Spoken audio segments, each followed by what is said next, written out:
Hello friends, welcome to our channel आइज दरबार। Discussion में बहुत बहुत स्वागत है। आज 12 अगस्त है और आज के न्यूज़ बहुत इंपॉर्टेंट हैं। आज 2-3 ऐसी खबरें हैं जो आपको जाननी चाहिए। सबसे पहले तो हम बात करेंगे महिलाओं के अधिकार को बढ़ा दिया गया है। जो पहले एंसेस्टर प्रॉपर्टीज पे सिर्फ जो बेटे होते थे उनका लीगल राइट होता था, ग्रेजुअली इसमें बहुत सारे बदलाव किए गए और अब फाइनली सुप्रीम कोर्ट ने अधिकार को और ज़्यादा एक्सपैंड कर दिया है। इससे जाहिर तौर पर हम कह सकते हैं कि वुमेन की स्थिति सोसाइटी में मजबूत होगी आगे चल करके। तो उसके बारे में डिटेल में डिस्कशन है, एक्सप्लेन पेज पर है, उसको हम लोग कवर कर रहे हैं। साथ ही दूसरी जो बहुत इंपॉर्टेंट बात है जो आपको जाननी चाहिए वो है कोरोना वायरस के लिए रशिया ने जो वैक्सीन बनाया है, जिसका न्यूज़ आप तक पहुंच चुका होगा। मैंने स्टेटस में भी अपडेट किया था कल। तो यहाँ पर अभी एक इम्पॉर्टेंट न्यूज़ ये है कि ये जो वैक्सीन बनाई गई है किस तरीके से है और क्या कुछ इसके आगे प्रोस्पेक्ट्स हैं इंडिया को लेकर के। तो ये सारी बातें हम लोग डिस्कस करने वाले हैं। इसके अलावा जो इम्पोर्टेंट आर्टिकल है दैट विल डेफिनेटली कवर और ऑब्जेक्टिव क्वेश्चंस दिए जाएंगे। प्रीवियस डे का भी आंसर हम लोग चेक करेंगे। आंसर राइटिंग के लिए क्वेश्चन भी दिया गया है। तो जो नए लोग हैं इस चैनल पर वो प्लीज़ सब्सक्राइब कर लीजिए आईएएस दरबार के चैनल को। ये वही चैनल है जो स्टेप अप आईएएस के चैनल पर इंडियन एक्सप्रेस का डिस्कशन आता था। तो सेम वही डिस्कशन इसको यहाँ पे कंटिन्यू किया जा रहा है बिकॉज टेक्निकल फॉल्ट की वजह से वहाँ पर उस चैनल पर अब हम लोग कोई भी नए वीडियोज़ नहीं डाल पा रहे हैं। तो आई होप आप लोगों को ये बात पता चल गई है। जो नए लोग हैं वो प्लीज़ सब्सक्राइब कर लीजिए। अच्छा लगता है डिस्कशन तो लाइक भी किया कीजिए। तो आइए शुरुआत करते हैं रोज़ की तरह कोटेशन से और आज का हमारा कोटेशन भी वुमेन के ऊपर लिया गया है। हिलेरी क्लिंटन का ये स्टेटमेंट है, I believe that rights of women and girl are the unfinished business of the 21st century. तो ये वुमेन की जो स्थिति है उसमें एक क्रिटिसिज्म है कि इतनी जो ऐसी स्थिति है, यानी अगर आप डेवलप्ड वर्ल्ड को छोड़ दें, डेवलप्ड वर्ल्ड में भी कुछ एक देश को अगर छोड़ दिया जाए तो बाकी की जो स्थिति है वहाँ पर वुमेन को उतने अधिकार, उतने राइट्स नहीं हैं आज भी। और आज भी जो वुमेन की स्थिति है वो कंपेयर टू मेन बहुत नीचे कंसिडर की जाती है। और डेवलपिंग कंट्रीज़ में खास करके कई ऐसे चीज़ें हैं जैसे कि आप कंपेरेटिव जब एनालिसिस करते हैं वुमेन और मेन के हर एक सोशियो इकोनॉमिक कंडीशन में तो आपको बहुत फ़र्क, बहुत अंतर नज़र आता है। तो ये ऐसे वुमेन पे आपको मालूम है अक्सर ऐसे आपसे पूछा जाता है, या अगर आपका ऑप्शनल पॉलिटिकल साइंस वगैरह है तो वहाँ पर काफ़ी इंपॉर्टेंट इशू है। सोसाइटी है तो बहुत इंपॉर्टेंट इशू है वुमेन। पेपर 1 में इंपॉर्टेंट इशू है वुमेन। एथिक्स में पूछा जा सकता है। तो इस ऐसी जगह पर आप इन कोटेशंस को आराम से यूज़ कर सकते हैं। इसको याद करते चलिए और एक जगह पर लिखते चलिए।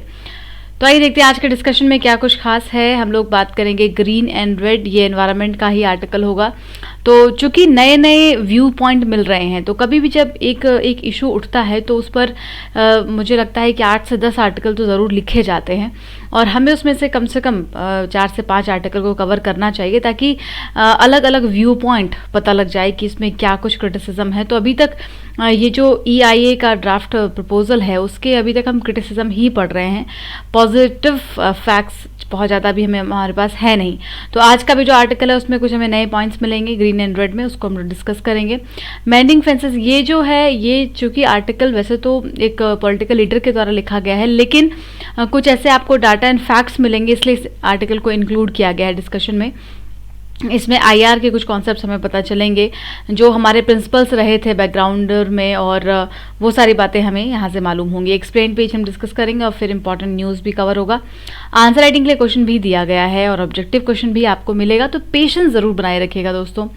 और do you know the meaning of Thucydides trap, ये हम लोगों ने एक बार डिस्कस भी किया था पहले, बट आज हम फिर से आपको बताएंगे कि क्या होता है ये।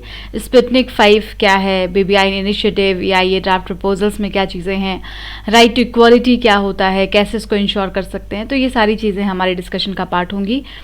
तो ग्रीन एंड रेड पहला आर्टिकल है, दूसरा mending fences with neighbours, and तीसरा डिस्कशन में पॉइंट है reading supreme court verdict on Hindu women's inheritance rights. ठीक है, तो आज का जो क्वेश्चन है वो महिलाओं के ऊपर ही है और ये ज़रूर आप लोग ट्राई कीजिएगा, स्पेशली गर्ल्स। जो लिखती अगर नहीं है आंसर, तो आज एटलीस्ट ये आंसर तो आप ज़रूर लिखिए जो क्वेश्चन आपको दिया गया है, कि ये जो स्टेप है कितना सिग्निफिकेंट ये हो सकता है वुमेन की स्थिति को अपलिफ्ट करने में। और सारे लोग प्लीज़ आंसर लिख करके जो ग्रुप है आइज़ दरबार आंसर रिव्यू का ग्रुप, उसमें ज़रूर अपडेट किया कीजिए। आप लोगों के लिए बहुत ज़्यादा फ़ायदेमंद होगा वो दोस्तों। तो वहाँ पर अपनी एक्टिविटी को कंटिन्यू रखिए, और हाँ, वहाँ उस ग्रुप पर ज़्यादा बातचीत प्लीज़ ना करें, ये रिक्वेस्ट है। Please don't discuss rather things. सिर्फ आप पॉइंट फॉर्म में अपने जो भी कॉलीग्स हैं उनके आंसर को डिस्कस कर सकते हैं, कि आपके आंसर में से कुछ लोग करते हैं पॉइंट फॉर्म में, बताते हैं आंसर में कि ये पॉइंट अच्छा है या इस पॉइंट का क्रिटिसिज्म है, तो उसी तरीके से आपको लिखना है। प्लीज़ चैटिंग नहीं करनी है आपको बहुत ज़्यादा वहाँ पर, ठीक है। तो ये रिक्वेस्ट है, इसको प्लीज़ आप लोग मान लीजिए। ऑब्जेक्टिव क्वेश्चन में देखिए, अब एक चीज़ मैं इन्फॉर्म कर देती हूँ आज, कि अभी अगले 10 दिन तक हम लोग मई के करंट अफेयर्स के क्वेश्चन लेने वाले हैं। तो कुछ लोग चूँकि रिक्वेस्ट कर रहे हैं प्रीवियस डे में जो हम लोग ने डिस्कशन किया था मोस्ट प्रोबेबल क्वेश्चन सीरीज़ का, उसके लिए। देखिए दोस्तों, अभी समय थोड़ा सा कम है और वो सीरीज़ तो शायद कंटिन्यू नहीं कर पाएंगे, लेकिन ये एक इनिशिएटिव ये रहेगा कि हम लोग करंट अफेयर्स के जो प्रीवियस मंथ के क्वेश्चंस हैं उसको हम लोग डिस्कस करेंगे, और ये सारे न्यू क्वेश्चंस होंगे, ठीक है। ये ओल्ड क्वेश्चंस नहीं हैं, लेकिन मई के जब आप करंट अफेयर्स को रिवाइज करेंगे तभी आपसे ये जो क्वेश्चंस हैं वो सॉल्व होते चले जाएंगे, ठीक है। तो अभी से आपको अभी अगस्त वाला जो हम पढ़ रहे हैं ये पढ़ना है, और मई के करंट अफेयर्स को रिवीजन करना है, और साथ में ये ऑब्जेक्टिव क्वेश्चन की प्रैक्टिस करनी है। तो देखिए, पहला जो सवाल है आपसे वो आर्ट एंड कल्चर पर है, और रविन्द्रनाथ टैगोर पर आपसे क्वेश्चन पूछा गया है। तो आपको बताना है कि कौन कौन से चीज़ों से एसोसिएटेड हैं रविन्द्रनाथ टैगोर जी, और उसका आपको सही ऑप्शन चूज़ करके कमेंट में बताना है। इसका आपको आंसर भी मैं बताऊंगी, और इसका आंसर आपको प्रॉपर एक्सप्लेनेशन के साथ दे दिया जाएगा कल, ठीक है ना। तो इसमें आपको प्रॉपर आंसर मिलेंगे करंट अफेयर्स के लिए। तो आइए अगला सवाल देखते हैं। कोणार्क टेम्पल पर क्वेश्चन आपसे पूछा गया है, आप लोगों ने कई बार डिस्कस किया होगा या पढ़ा भी होगा आर्ट एंड कल्चर में। तो ये 13वीं सेंचुरी में बनवाया गया था। दूसरा सवाल का स्टेटमेंट है कि इसको नरसिम्हदेव फर्स्ट ने बनवाया था, जो कि चालुक्य डायनेस्टी से थे। तो इसमें आपको थोड़ा सा माइन्यूटली सोचना है और फिर इसका आंसर करना है कि दोनों स्टेटमेंट बिल्कुल सही लग रहे हैं आपको, या आपको कहीं पर हाफ ऑफ द स्टेटमेंट भी गड़बड़ लग रहा है। तो जो भी सही आपको ऑप्शन लग रहा है वो चूज़ करिए, और अगर आप उसको एक्सप्लेन कर सकते हैं तो वेल एंड गुड, कमेंट में ज़रूर बताइए। अगला सवाल है रानी किंकर बाई जी, इनके बारे में कि ये कौन थे, कहाँ से बिलोंग करते थे। तो इसके बारे में आपको कमेंट में बताना है कि ये स्कल्पचर और पेंटर थे, तमिलनाडु से बिलोंग करते थे। तो आपको अगर मालूम है इनका आंसर तो प्लीज़ ज़रूर बताइएगा, अगर नहीं भी मालूम है तो कोशिश कीजिएगा, दिमाग लगाइए, गेस कीजिए, क्योंकि हम लोग गेस वर्क ही सीखने वाले हैं अभी, और अगले दिन आपको मैं इसका आंसर ज़रूर बताऊंगी, ठीक है। अगला सवाल है पुरंदर दास पर पूछा गया है, और इनको पितामह कहा जाता है किस चीज़ का? कर्नाटक म्यूज़िक, कथकली, भरतनाट्यम या फिर कलराईपट्टू। तो इनमें से कौन सी चारों में से एक चीज़ है जिनके पितामह कहे जाते थे पुरंदर दास जी, और उनका आपको आंसर बताना है कमेंट बॉक्स में। अगर नहीं मालूम तो अवेयर हो जाइए, करंट अफेयर्स है मई का, पढ़ लीजिएगा थोड़ा सा फिर आंसर कीजिएगा। और पांचवा सवाल है recently US president has talked about the Pearl Harbor. तो आप में से बहुत सारे लोग इसके बारे में जानते होंगे, कुछ लोगों को छोड़ दिया जाए तो जो नए हैं शायद वही नहीं जानते होंगे कि पर्ल हार्बर जो इवेंट हुआ था वो क्या था, उसके बाद कितना बड़ा रिस्पॉन्स हुआ था। तो सारी चीज़ें आपको मालूम होंगी। अगर याद है चीज़ें तो आपको बताना है दोनों स्टेटमेंट में कौन सा सही कौन सा गलत है। जर्मनी अटैक पर्ल हार्बर इन 1941, ठीक है, बताना है सही है गलत। दूसरा है Pearl Harbor was attacked in response to economic sanction on Japan by US. तो सही आंसर बताइए कमेंट करके। ये जानकारी कोचिंग से जुड़ी हुई है दोस्तों, यहाँ पे हर तरीके के कोर्सेज अवेलेबल हैं। अभी आपको ऑनलाइन एप्लीकेशन के थ्रू क्लासेस आप तक पहुंचाई जा रही हैं। तो अभी ऑब्वियसली लोग दिल्ली तक मूव नहीं कर पा रहे हैं, या बहुत सारी परेशानी आ रही है, एंग्जाइटी है लोगों के अंदर।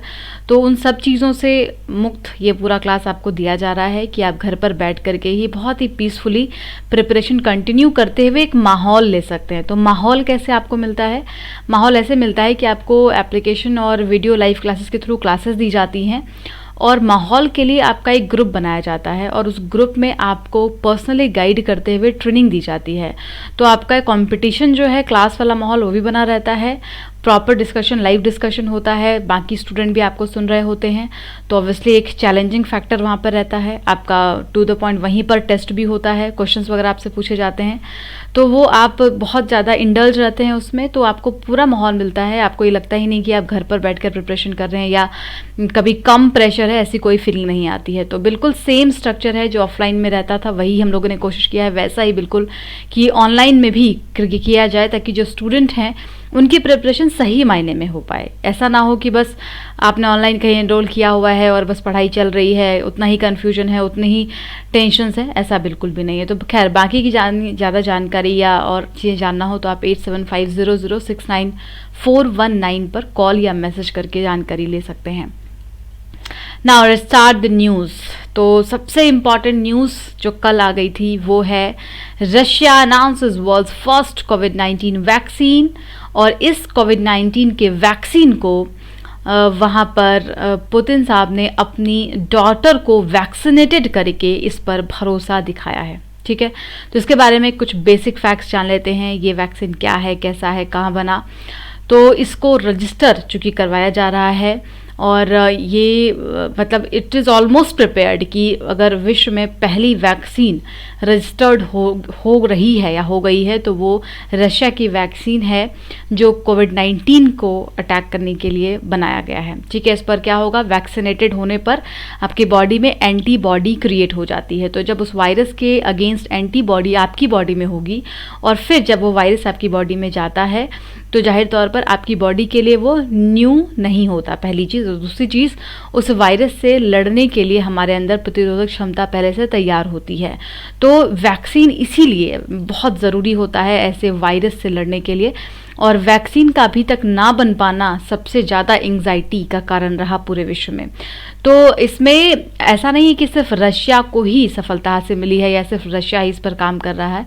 देखिए, तो वैक्सीन बनाने में एक होड़ लगी थी, और 100 से ज़्यादा कंपनियां इसमें तेज़ी से लगी हुई हैं, या उससे भी ज़्यादा लगी हुई हैं कि कौन पहले बनाता है, कौन पूरी तरीके से सफल होता है। जैसे अभी आप न्यूज़ में सुन रहे थे कि ऑक्सफोर्ड में अलग काम हो रहा है, इवन भारत में जो बायोटेक कंपनी है अपनी पुणे में, वो अलग काम कर रही है आईसीएमआर के साथ मिल करके।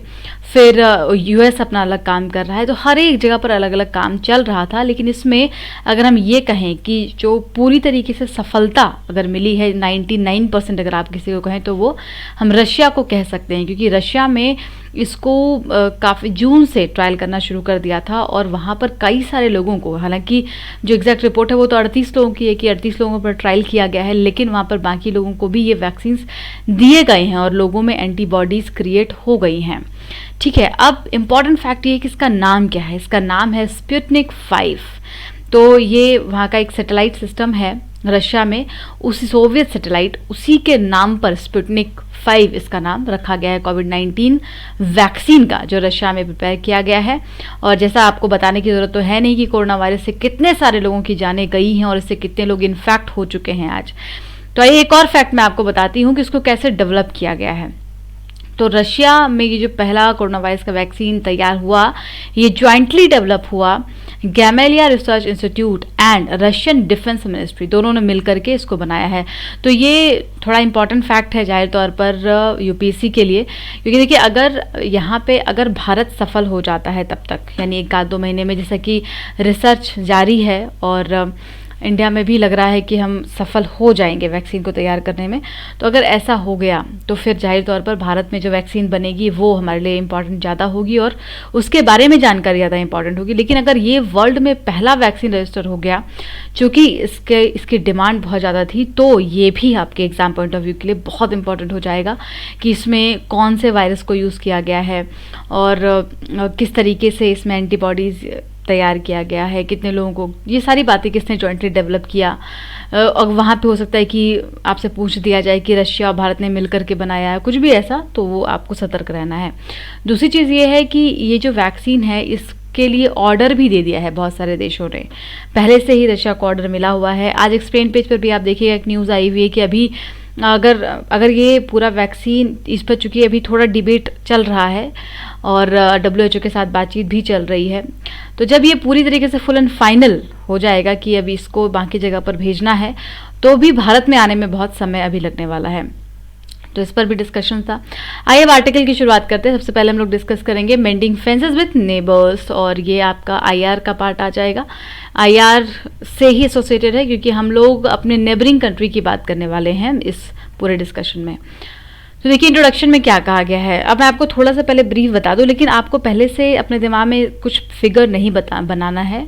इन्फॉर्मेशन मैं जस्ट दे रही हूँ कि ये जो आर्टिकल लिख रहे हैं ये कांग्रेस के एमपी हैं, और ऑब्वियसली ये प्रेजेंट गवर्नमेंट को क्रिटिसाइज करते हुए ही लिख रहे हैं, बट लेकिन कुछ ऐसे फैक्ट्स उन्होंने लिखे हैं जो कि हमें एक व्यू पॉइंट देता है आंसर लिखने में।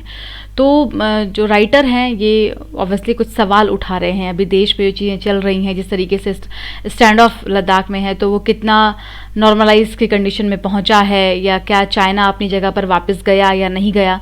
इस तरीके कई सारे सवाल पूछे जा रहे हैं मिनिस्ट्रीज से, और उनके कुछ क्लियर कट जवाब अभी तक नहीं मिल पाए हैं, और उसी को लेकर के आर्टिकल लिखा गया है कि अभी इतना जो कन्फ्यूजन है वो क्यों है, क्यों नहीं क्लियर कट एक्सप्लेनेशन दिया जा रहा है देश में लोगों को।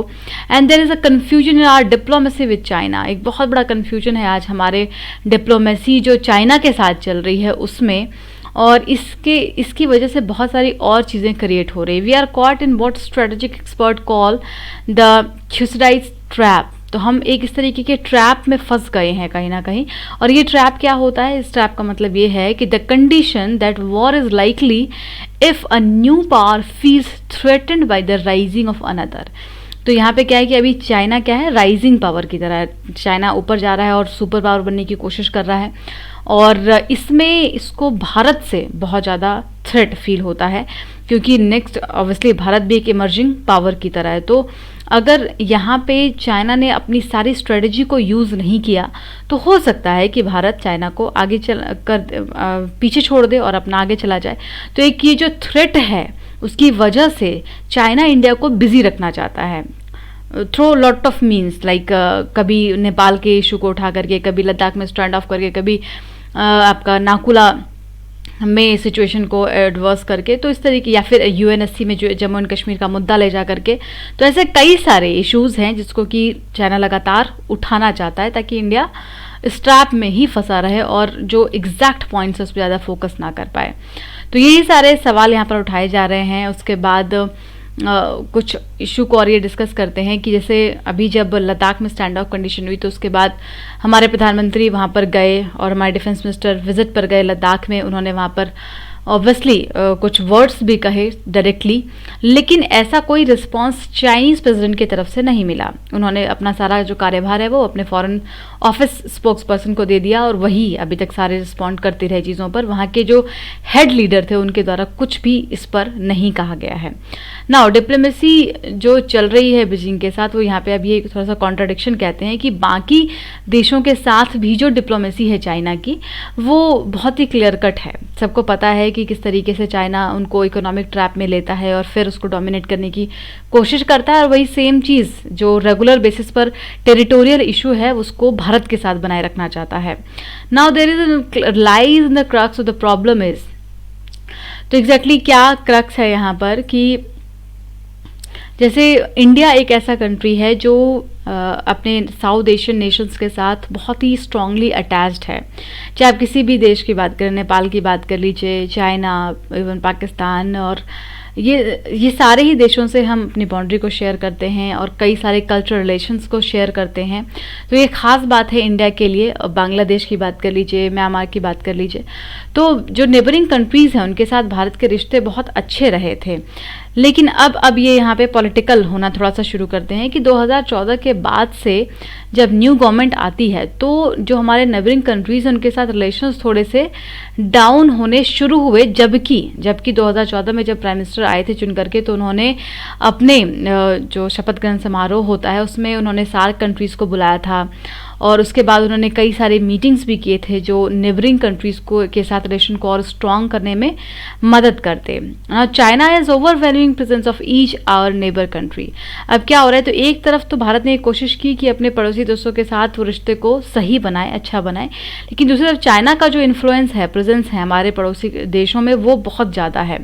किस तरीके से, तो जैसे अभी आप नेपाल की बात करिए, नेपाल में भी चाइना का इन्फ्लुएंस बहुत ज़्यादा है, जबकि सभी को मालूम है कि चाइना एक अथॉरिटेरियन कंडीशन में रहता है, डोमिनेट करने की कोशिश करता है, और फिर भी नेपाल जो है वो बीजिंग को अपने ऊपर डोमिनेट करने देना चाह रहा है, रैदर देन वो इंडिया के ज़्यादा क्लोज आए। फिर उन्होंने बांग्लादेश का भी इशू डिस्कस किया था कि बांग्लादेश के साथ भी अभी सेम कंडीशन देखने को मिल रही है कि चाइना का इन्फ्लुएंस और प्रेजेंस वहाँ पर भी बहुत ज़्यादा बढ़ रहा है। अभी कुछ प्रिंसिपल्स को डिस्कस करते हैं कि जैसे हमारे जो प्रीवियस और फॉर्मर प्राइम मिनिस्टर्स रहे हैं उनके क्या आइडियोलॉजीज एंड प्रिंसिपल्स रहे अपने नेबरिंग कंट्रीज़ के लिए। तो वो इंदिरा गांधी का जिक्र करते हैं कि उन्होंने क्या कहा था। उन्होंने कहा था कि the nations of our region can prosper only by treating one another as sovereign equals. तो हम प्रॉस्परस तभी रह सकते हैं जब हम एक दूसरे की सॉवरेनिटी को रिस्पेक्ट करें, रिगार्ड करें और उसी तरीके से ट्रीट करेंगे। तो एक जो फ्रेंडशिप रिलेशन को आगे कंटिन्यू करने का जो मेन बेसिक फ्रेमवर्क है वो क्या है, ट्रस्ट है, इक्वलिटी है और दोनों देशों के डिफ़िकल्ट सिचुएशन में एक दूसरे को कोऑपरेट करना है। तो यही सेम आइडियोलॉजीज फिर और जो प्राइम मिनिस्टर इसमें आई के गुजराल साहब का डॉक्ट्राइन आता है उनका भी सेम स्ट्रक्चर रहता है। ये बहुत इंपॉर्टेंट है, आई के गुजराल डॉक्ट्राइन, ये IR में आपको पढ़ना होता है। तो इन्होंने भी कॉन्सेप्ट दिया कि कैसे हमें अपनी जो नेबरिंग कंट्रीज़ हैं उन पर फोकस करना चाहिए और वहाँ से हमें ट्रेड एंड ट्रेवल को बढ़ावा देना चाहिए, है ना, विदाउट एक्सपेक्टिंग रेसिप्रोकल ट्रीटमेंट। तो हमें बस अपनी तरफ से उनकी मदद करनी चाहिए और उसके बाद जो अच्छे रिश्ते हैं वो अपने आप बनने लग जाएंगे। तो इस तरीके से जो प्रिंसिपल्स रहे, पुराने प्रिंसिपल्स, वो काफ़ी अच्छे थे। एंड अभी आज के समय में चाइना का इन्फ्लुएंस जो कि बहुत ज़्यादा है हमारी, जैसे यहाँ पे ये नेपाल का जिक्र कर रहे हैं शुरुआत में कि नेपाल जो एकमात्र हिंदू देश है हमारे पड़ोसी देशों में, और वहाँ से स्पिरिचुअल लिंक बहुत अच्छा हुआ करता था भारत का, लेकिन आज जो वो लिंक है वो नहीं नज़र आ रहा है। और इसके बाद तो वहाँ नेपाल में जो 1947 में अपना एग्रीमेंट हुआ था उन सब को भी फिर से उठाने की बात अब चलने लगी है। वहीं दूसरी तरफ कई सारे ऐसे प्रोजेक्ट्स हैं जिसको कि इन दिनों नामंजूर किया नेपाल ने, और ये साबित किया कि वो इंडिया के साथ रिलेशन को बहुत स्ट्रॉन्ग रखने में ज़्यादा इंटरेस्टेड नहीं है। लेकिन अभी मैं आपको बता दूं कि आज की ही ये न्यूज़ है एक, जिसमें कि वहाँ के ऑफिशियल्स और यहाँ इंडिया के ऑफिशियल्स मिल रहे हैं एक प्रोजेक्ट को लेकर के। तो बहुत दिन के बाद ऐसा हो रहा है, ये पॉजिटिव न्यूज़ है। खैर, आर्टिकल में क्या कहा गया है कि जिस तरीके से अभी कुछ ऐसी चीज़ें हुई, फॉर एग्ज़ाम्पल नेपाल के बॉर्डर पर गार्ड के द्वारा फायर किया गया और आपको याद होगा कि जो 2 किसान लोग थे उनकी उसमें मौत हुई। उसके अलावा जब बिम्स्टेक का काउंटर टेररिज्म एक्सरसाइज इंडिया में कंडक्ट हो रहा था तो आपको याद है नेपाल उसमें रिप्रेजेंट करने के लिए नहीं आया था। फिर उसके बाद US स्पॉन्सर्ड जो मिलेनियम चैलेंज कोऑपरेशन ग्रांट्स हैं उसको भी लेने से, एक्सेप्ट करने से रिफ्यूज़ कर दिया। was supposed to upgrade Nepal's electricity transmission system, जो जो ग्रांट था वो इलेक्ट्रिसिटी सिस्टम को और अपग्रेड करने के लिए लाया गया था, and connect it to the Indian power grid. तो ये ऑब्वियसली इंडिया से जुड़ा हुआ था और इसको भी उन्होंने रिजेक्ट कर दिया था। तो ये सारी बातें क्या बताता है, ये बताता है कि किस तरीके से चाइना इन्फ्लुएंस कर रहा है नेपाल को और वहाँ की जो आइडियोलॉजीज और प्रिंसिपल्स बन रही हैं और जो प्रेजेंट गवर्नमेंट है वो खास करके बहुत ज़्यादा प्रभावित हैं उससे। फिर ये आर्टिकल में जिक्र करते हैं उसका आपके बांग्लादेश का भी, कि बांग्लादेश के साथ भी रिलेशंस जो हैं वो थोड़े से डिटोरिएट हुए। उसका कारण भारत के साथ ही बता रहे हैं, और कारण में आपको याद है अभी जो प्रेजेंट एक्टिविटीज़ हुई, प्रेजेंट लॉज जो पास किए गए 2019 में, चाहे वो सिटीजनशिप का एक्ट हो और NRC हो, तो इन सारी चीज़ों में बांग्लादेश को थोड़ी सी नाराज़गी है। और अभी कुछ दिनों में ऐसा हुआ कि कई सारे जो मीटिंग्स थे जो वहाँ बांग्लादेश से ऑफिशियल्स यहाँ भारत आने वाले थे, यहाँ से लोग वहाँ जाने वाले थे, वो सब कैंसिल हो गया। और वहीं दूसरी तरफ जो BBIN इनिशिएटिव है, single motor vehicle agreement Bangladesh, Bhutan, India, Nepal का, which should be speedily implemented. तो अब हमें क्या करना चाहिए, अगर हमें रिलेशन को रीस्टोर करना है तो ये सारे प्रोजेक्ट्स को स्पीडली हमें कंप्लीट करना चाहिए। India Myanmar Thailand territorial highway needs to a renewed push, इसको फिर से हमें एक बार आगे बढ़ाना चाहिए, क्योंकि ये सारे ऐसे एग्रीमेंट्स प्रपोजल्स हैं जो बहुत ज़रूरी हैं और इंडिया को इधर उधर देखने के पहले अपने नेबरिंग कंट्रीज़ के साथ इन प्रोजेक्ट्स पर ज़्यादा अच्छे से काम करने की ज़रूरत है। फिर वहीं medical tourism, education, art and culture, ये सारे ऐसे सेक्टर्स हैं जो एज अ सॉफ्ट पावर हमें थ्रस्ट देता है कि हमें अपने दोनों देशों के बीच के बायलैटरल रिलेशन या अपनी नेबरिंग कंट्रीज के साथ मल्टीलेटरल रिलेशंस को और स्ट्रांग बना सकें। और यही किया अभी तक इंदिरा गांधी से लेकर के मनमोहन सिंह तक की जो गवर्नमेंट रही, उन सभी लोगों ने एक स्टेबल और कॉर्डियल रिलेशन को दोनों को कंटिन्यू किया है। और यही एक उम्मीद है आगे आने वाले गवर्नमेंट से भी कि वो भी ऐसा ही करेंगे और एक पीसफुल फ्यूचर हमें प्रोवाइड करना चाहिए for the young generation. Is not only our country but the entire reason.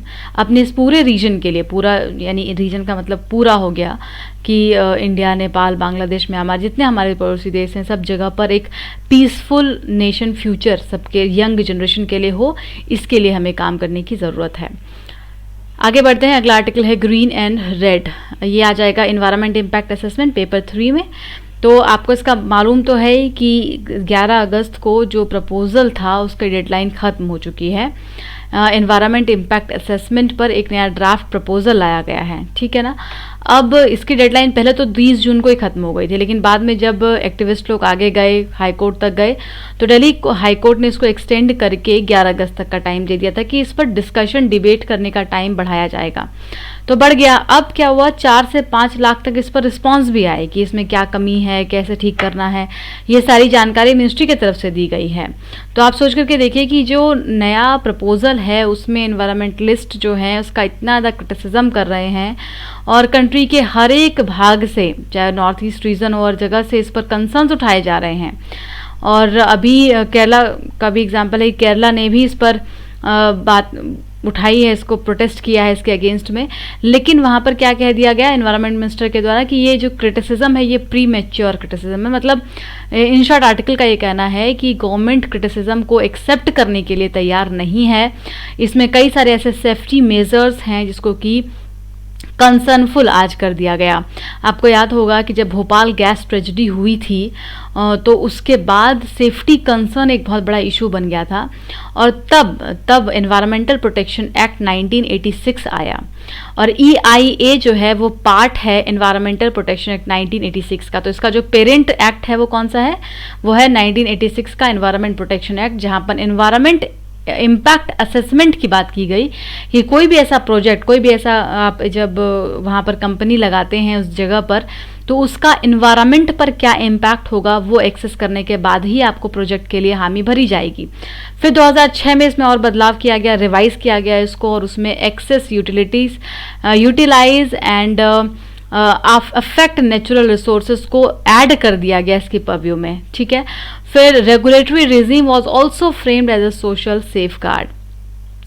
तो इन शॉर्ट इसका उद्देश्य आपको क्लियर है। इसका उद्देश्य ये था कि किस तरीके से जो रेगुलेटरी मैकेनिज्म्स हैं उसको फॉलो करते हुए एनवायरनमेंट को प्रोटेक्ट किया जाए, साथ ही जो कंपनियां हैं वो एक्सप्लॉइट ना करें एनवायरनमेंट को, इसका भी ध्यान रखा जाए। तो ये सारी जो एक्टिविटीज़ हैं ये अभी तक की गई हैं। The persons who are likely to be adversely affect in the environment matters are poor person who would not travel a long distance. तो 2000 में केस आया था, centre for social justice versus union of India case, और वहाँ पर Gujarat high court ने ये observe किया that officials are holding public hearing at district headquarters. तो क्या हो रहा है कि जब डिस्ट्रिक्ट के हेडक्वार्टर में पब्लिक हियरिंग होती है किसी भी चीज़ में, मान लो कि किसी ट्राइबल एरिया में जाकर कोई कंपनी लग रही है, वहाँ के जो ट्राइबल लोग हैं उनको लग रहा है कि इससे नुकसान होगा हमारा, और तब इस पर आवाज़ अगर उठनी शुरू हो गई, तो जो हियरिंग होती थी वो डिस्ट्रिक्ट हेडक्वार्टर में होती थी। और अब वहाँ पे जाहिर तौर पर जो गरीब लोग हैं वो डिस्ट्रिक्ट हेडक्वार्टर में कई बार पहुँच नहीं पाते थे, उनके साथ उतना उनके पास अमाउंट पैसे नहीं होते थे कि वो वहाँ तक जा पाएँ, ट्रेवल कर पाएँ, तो काफ़ी ज़्यादा मिसयूज़ होता था।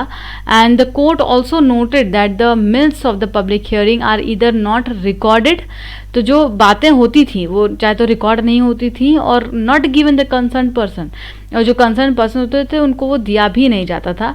तो इसको लेकर के भी फिर प्रोसीडिंग्स शुरू हुई थी वेदांता वर्डिक्ट 2013 में सुप्रीम कोर्ट के द्वारा। अब क्रिटिसिज्म इसका क्या बता रहे हैं यहाँ पर कि इसमें क्या क्या चीज़ें इस प्रपोजल में की गई हैं जो क्रिटिसिज्म के लायक हैं। तो उसमें पहला तो ये है कि the proposed amendment of EIA have invited criticism because इसके सेंक्शनिंग और कोडिफाइंग का जो तरीका है वो क्रिटिसाइज करने वाला है। दूसरा, क्योंकि ये जो रेगुलेटरी मैकेनिज्म्स हैं उसको डाइल्यूट कर रहा है जो प्रपोजल है नया, और इसमें जो पब्लिक हियरिंग होती है उसके भी दिन को रिड्यूस कर दिया गया है, 30 दिन से 20 दिन कर दिया गया। फिर जो draft legislations that the violations by developers who being projected without obtaining due clearances. तो आपको याद होगा हमने कल भी डिस्कस किया था कि जो डेवलपर्स होंगे उनके लिए यहाँ पर कोई ऐसा कड़ा सख्त कानून नहीं रखा गया, बल्कि कुछ प्रोजेक्ट्स को तो इससे बाहर निकाल दिया गया। जैसे कि ये जो वाटरवेज वगैरह बनते हैं, रीन्यूएबल एनर्जी सोर्सेज हैं, पार्क्स हैं, तो उन सभी को एनवायरनमेंट क्लियरेंस की ज़रूरत अब नहीं पड़ेगी, ये इस प्रपोजल में कर दिया गया। और इसीलिए अब यहाँ पे कहा जा रहा है कि जो एनवायरनमेंट मिनिस्ट्री हैं उनको इस बारे में सोचना होगा और फाइनल कॉल लेना होगा कि जो ड्राफ्ट है वो जस्टिस कर रहा है या नहीं, the complex relation between the environment, development and local communities.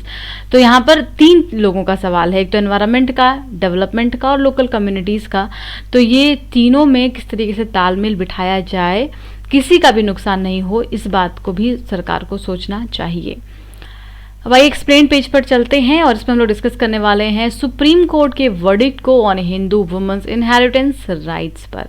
GS paper 2 में आ जाएगा, एफआईआर में, जहाँ एफआर में, फंडामेंटल राइट्स में, जहाँ पर हम राइट टू इक्वलिटी की बात करते हैं, या फिर आर्टिकल 15 की बात करते हैं कि कोई डिस्क्रिमिनेशन नहीं किया जाएगा, और तो एक तो वहाँ पर आ जाएगा। उसके अलावा जीएस पेपर 1 में भी आ जाएगा रोल ऑफ वुमेन में सोसाइटी में। देखते क्या क्या कहा गया है इसमें। व्हाट इज द रूलिंग, तो पहले जान लीजिए कि रूलिंग क्या आई है। 3 जज की बेंच बनी, ठीक है। इसके पहले भी इस पर कई सारे फैसले हो चुके थे, 2 जज की बेंच पहले भी बैठ चुकी थी, इसके बारे में हम आगे बात करेंगे। अब फाइनली 3 जज की बेंच बनाई है और इसको हेड कर रहे थे जस्टिस अरुण मिश्रा। उन्होंने क्या कहा, उन्होंने कहा कि जो वुमेन के राइट्स हैं उनको एक्सटेंड कर दिया गया। एंसेस्ट्रल प्रॉपर्टी पर अब वुमेन का जॉइंट राइट्स होगा और ये अधिकार उनसे नहीं छीने जाएंगे किसी भी कीमत पर। और इन्होंने यहाँ पे जो 2005 में वर्डिक्ट आया था सुप्रीम कोर्ट का, उसको यहाँ पे ठीक किया और एक्सपेंड किया राइट्स को। इसके अलावा the Hindu succession amendment act 2005 में क्या कहा गया, gave Hindu woman the right to be co persons और जॉइंट लीगल हेयर। तो पहले लीगल हेयर नहीं होती थी लड़कियां, ठीक है, वुमन अपने घर में, अपने पापा की प्रॉपर्टी में, अपने एंसेस्टर प्रॉपर्टी में, लेकिन अब उसको यहाँ पे लीगल कर दिया गया, जॉइंट लीगल हेयर बता दिया गया। In the same way a male heir does, जिस तरीके से एक मेल हेयर यानी जो उत्तराधिकारी होता है, तो जिस तरीके से एक बेटा उत्तराधिकारी होता है अपने पिता का, अब एक बेटी भी उत्तराधिकारी होगी अपने पापा के प्रॉपर्टी की, अपने एंसेस्टर प्रॉपर्टीज़ की, ठीक है। तो ये एक बहुत बड़ा बदलाव जिसको कि यहाँ पर सुप्रीम कोर्ट ने किया है। 2005 वाले में क्या था कि कुछ बदलाव था, वहाँ पर कुछ कंडीशंस लगे हुए थे, उस कंडीशंस को यहाँ पर हटा दिया गया है। 2005 के लॉ में क्या कहा गया था, ये था Mitakshara school of Hindu law codified as Hindu succession act 1956। तो हिंदू सक्सेशन एक्ट 1956 में ही ये बताया जाता है कि कौन हेयर होगा, कौन लीगल हेयर होगा। तो उसमें बताया गया था कि govern the succession and inheritance property but only recognised male as legal heir, ठीक है। तो जो हिंदू सक्सेशन एक्ट 1956 का था वो कहता था कि सिर्फ मेल हेयर ऐसे होंगे जो कि लीगल हेयर होंगे, ठीक है। And the law apply to everyone who is not Muslim, Christian, Parsi, Jews and religion. तो ये याद रखिएगा कि जो ज्यू, पारसी और क्रिश्चियन एंड मुस्लिम हैं, इन पर ये कानून लागू नहीं होगा। इसके अलावा बाकी जो ये है रिलीजन, जैसे कि बुद्धिस्ट है, सिख, जैन, इन सभी पर, या आर्य समाज को फॉलो करने वाले, ब्रह्म समाज को फॉलो करने वाले, and also considered Hindus for the purpose of this law, तो वहाँ पर ये लागू होगा। हिंदू अनडिवाइडेड फैमिली, तो हिंदू अनडिवाइडेड फैमिली का क्या मतलब होता है एग्जैक्टली? ट्रेडिशनली इसका मतलब ये होता है कि जब कोई मेल पर्सन होते हैं और उनके कॉमन एंसेस्टर्स उनके साथ होते हैं, उनकी मम्मी हैं, उनकी वाइफ और अनमैरिड डॉटर, तो उसको अनमैरिड डॉटर, ध्यान दीजिएगा, उसको जॉइंट हिंदू फैमिली में कंसीडर किया जाता है। And the legal heir hold the family property jointly. तो अब ये जो लीगल हेयर, तो लीगल हेयर कौन होगा? मेल होगा, ये पहले क्लियर कर दिया गया है। तो जो लीगल हेयर है वो फैमिली प्रॉपर्टी को जॉइंटली ओन कर सकता है, लेकिन अब यहाँ पे फीमेल भी लीगल हेयर होंगी, ये बदलाव कर दिया गया, ये आपको याद रखना है। Women were recognised as co-partners और joint legal hair for partition arising from 2005। तो वुमेन को वहाँ पे भी रिकॉग्नाइज किया गया था, लेकिन सम कंडीशंस वर देयर, जिसमें ये था कि also in her own right in the same manner as the son, and the law also gave the daughter the same rights and the liabilities. तो liabilities and rights दोनों यहाँ पर दिए गए हैं. अब देखिए इसके रिकमेंडेशंस कहाँ कहाँ पर मिले थे. तो 174th जो लॉ कमीशन रिपोर्ट है, ये भी याद रखिएगा, आप आंसर राइटिंग में यूज़ कर सकते हैं. इस रिपोर्ट में भी ये कहा गया था कि रिफॉर्म होना चाहिए, जो हिंदू सक्सेशन लॉ है उसमें रिफॉर्म होना चाहिए. और इसको देखते हुए 2005 का जो अमेंडमेंट था उसके पहले ही आंध्र प्रदेश, कर्नाटका, महाराष्ट्र, तमिलनाडु ने अपने यहाँ के लॉ में बदलाव कर दिया था. और यहाँ तक कि केरला ने जो हिंदू जॉइंट फैमिली सिस्टम 1975 था उसको अबॉलिश कर दिया था अपने यहाँ पर. ठीक है, तो ये इम्पॉर्टेंट इवेंट है. And how did the case come about. अब मैंने आपको बताया कि पहले भी इस पर बातचीत हो चुकी है, पहले भी इस पर बेंच बैठ चुके हैं, तो वो भी आप देख सकते हैं कि जब 2005 में लॉ आया उसके बाद और क्या क्या चीज़ें हुई. तो यहाँ पर भी उसके बाद कुछ चीज़ों को चैलेंज किया गया, जैसे कि different benches of supreme court had taken conflicting views on the issues. तो कई सारे कॉन्फ्लिक्टिंग व्यूज़ जो अराइज हुए 2005 के अमेंडमेंट पर, उसके बाद उसको फिर संज्ञान में लिया गया और कई हाई कोर्ट और इवन सुप्रीम कोर्ट के भी अलग अलग बाइंडिंग जो चीज़ें हैं और प्रोसीडिंग्स हैं वो आई. तो now the Prakash versus Phoolwati 2015 में एक केस आता है, याद रखिएगा, इस हिसाब से उसका एग्जाम में पूछ लिया जाए. तो यहाँ पे टू जज की एक बेंच बनी थी, जिसकी हेड थे AK गोयल. और उन्होंने क्या कहा था कि 2005 amendment could be granted only to living daughters of living co partners. ठीक है, तो यहाँ पे ये एक्स्ट्रा कंडीशन को ऐड किया गया था. फिर फरवरी 2018 में फिर से इस पर बातचीत उठी. एंड कॉन्ट्ररी टू 2015 में जो रूलिंग आई थी उसको फिर से उसके कॉन्ट्ररी में एक स्टेटमेंट आया, जिसमें कि फिर से 2 जज की बेंच बैठी थी headed by justice AK Sikri.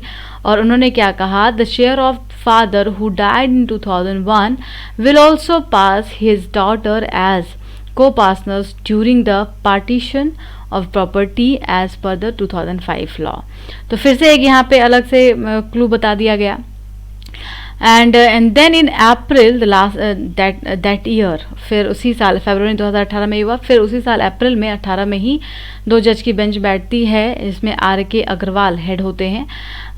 And retreated the position taken in 2015. तो उन्होंने फिर से 2015 वाले रूलिंग को लागू कर दिया गया. और फाइनली अब जा कर के जो अभी आप न्यूज़ सुन रहे हैं उसमें 3 जज की बेंच बनाई गई और उन्होंने 15 और 18 दोनों के जो वर्डिक्ट थे उसको ओवररूल कर दिया. और ओवररूल करते हुए ये कहा कि टू रिमूव द डिस्क्रिमिनेशन, जो भी डिस्क्रिमिनेशन अभी तक होता आया है उसको रिमूव करते हुए जो हिंदू सक्सेशन एक्ट है 1956 का, जिसके कि सेक्शन 6 में ये डिस्क्रिमिनेशन कंटेन्ड है, उसको ख़त्म किया गया है. And giving equal rights to the daughter in the Hindu Mitakshara coparcenary property as the son have. जिस तरीके से बेटे को अधिकार है वैसे ही बेटियों को भी पूरी तरीके से अधिकार दे दिया गया. अब इस पे गवर्नमेंट का क्या कहना है, तो गवर्नमेंट में सॉलिसिटर जनरल जो है तुषार मेहता जी, वो फेवर में कहते हैं इस वर्डिक्ट के कि बिल्कुल ये बहुत ही अच्छा रूल है और इसमें जो वुमेन है उनके साथ होने वाले जो अभी तक अत्याचार हैं या डिस्क्रिमिनेशंस हैं वो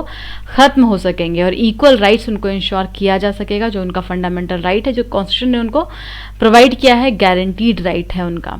तो ये बहुत अच्छी अच्छी बातें यहाँ पर फिर की गई हैं. अब कल के क्वेश्चन का आंसर देख लेते हैं. A very large ecosystem on land having distinct type of vegetation क्या कहलाता है, बायोम. 20 का आंसर होगा. और एक सवाल और था, मोस्ट डोमिनेंट स्पेसीज जहाँ टीक होगा वो फॉरेस्ट कौन सा है, तो टीक जहाँ पर मोस्ट डोमिनेंट्स हो वो क्या होना चाहिए, वो डेसिडुअस होना चाहिए. तो इसमें ऑप्शन मुझे लगता है C होगा, ट्रॉपिकल डेसिडुअस फॉरेस्ट. और तीसरा सवाल आपसे पूछा गया था कि which of the following type of forest occupy largest area, कौन है जो लार्जेस्ट एरिया कवर करता है फॉरेस्ट का भारत में. तो क्या क्या हो जाएगा, ट्रॉपिकल मॉइस्ट नहीं हो सकता, सब ट्रॉपिकल ड्राई एवरग्रीन नहीं हो सकता, ट्रॉपिकल वेट टेम्परेट फॉरेस्ट और ट्रॉपिकल वेट एवरग्रीन फॉरेस्ट. तो यहाँ पे मुझे लगता है ये डेसिडुअस फॉरेस्ट होगा, ट्रॉपिकल मोस्ट डेसिडुअस फॉरेस्ट ही होगा. ठीक है, क्योंकि डेसिडुअस आपको याद रखना है, कई बार कन्फ्यूजन मोस्ट के साथ हो जाता है, लेकिन आंसर A होगा इसका. तो कल फिर हम लोग आज के क्वेश्चंस का आंसर देख लेंगे. तो कैसा लगा डिस्कशन ज़रूर बताइए कमेंट करके और लाइक ज़रूर कीजिए.